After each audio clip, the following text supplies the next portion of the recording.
Sir, ನಿನ್ನೆ ಸಿದ್ದರಾಮಯ್ಯನವರು ಹಿಜಾಬ್ ನಿಷೇಧ ಮಾಡ್ತಿದ್ದೀನಿ, ಈ ಹಿಂದೆ ಮಾಡಿರುವಂಥ ಸರ್ಕಾರ ಏನಿದೆ ಆ ಆದೇಶ ವಾಪಸ್ ತಗೋತಾ ಇದ್ದೀನಿ ಅಂತ ಹೇಳಿದ್ದಾರೆ ಸರ್. ಅವರು ಮುಖ್ಯಮಂತ್ರಿಗಳಿದ್ದಾರೆ, ಅವರು ಸರ್ವ ಸ್ವತಂತ್ರರು. ಆದರೆ ಈ ರೀತಿ ಮಾಡಿದಂಥದ್ದು ಸರಿಯಲ್ಲ. ಅವರ ಈ ನಿರ್ಧಾರವನ್ನು ನಾನು ಖಂಡಿಸ್ತೇನೆ. ಅಲ್ಪಸಂಖ್ಯಾತರನ್ನು ತೃಪ್ತಿಪಡಿಸೋಕ್ಕೋಸ್ಕರ ಈ ರೀತಿ ಕೆಲಸ ಏನು ಮಾಡ್ತಾ ಇದ್ದಾರೆ, ಅದು ಅವ್ರಿಗೆ ಶೋಭೆ ತರುವಂಥದ್ದು. ಸರ್, ನನ್ನ ಕಡೆ ಪ್ರಶ್ನೆ, ಬಿಜೆಪಿ ಅವರು ಇವಾಗ ಒತ್ತಾಯ ಮಾಡ್ತಾ ಇದ್ದಾರೆ, ಕೇಸರಿ ಶಾಲ್ನು ಕೂಡ ಹಾಕೊಂಡು ಹೋಗಕ್ಕೆ ಅವಕಾಶ ಕೊಡಿ. ಅವ್ರೇನು ಕೊಡೋದಿಲ್ಲ. Thank you sir.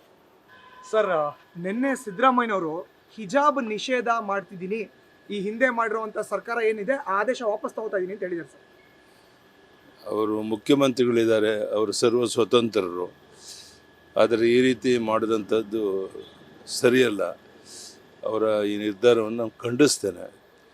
ಅಲ್ಪಸಂಖ್ಯಾತರನ್ನು ತೃಪ್ತಿಪಡಿಸೋಕ್ಕೋಸ್ಕರ ಈ ರೀತಿ ಕೆಲಸ ಏನು ಮಾಡ್ತಾ ಇದ್ದಾರೆ, ಅದು ಅವ್ರಿಗೆ ಶೋಭೆ ತರುವಂಥದ್ದು. ಸರ್, ನನ್ನ ಕಡೆ ಪ್ರಶ್ನೆ, ಬಿಜೆಪಿ ಅವರು ಇವಾಗ ಒತ್ತಾಯ ಮಾಡ್ತಾ ಇದ್ದಾರೆ, ಕೇಸರಿ ಶಾಲ್ನು ಕೂಡ ಹಾಕೊಂಡು ಹೋಗಕ್ಕೆ ಅವಕಾಶ ಕೊಡಿ. ಅವ್ರೇನು ಕೊಡೋದಿಲ್ಲ. Thank you sir. News first ನಿರ್ಭೀತಿಯಿಂದ ನಿಮ್ಮ ಪರವಾಗಿ.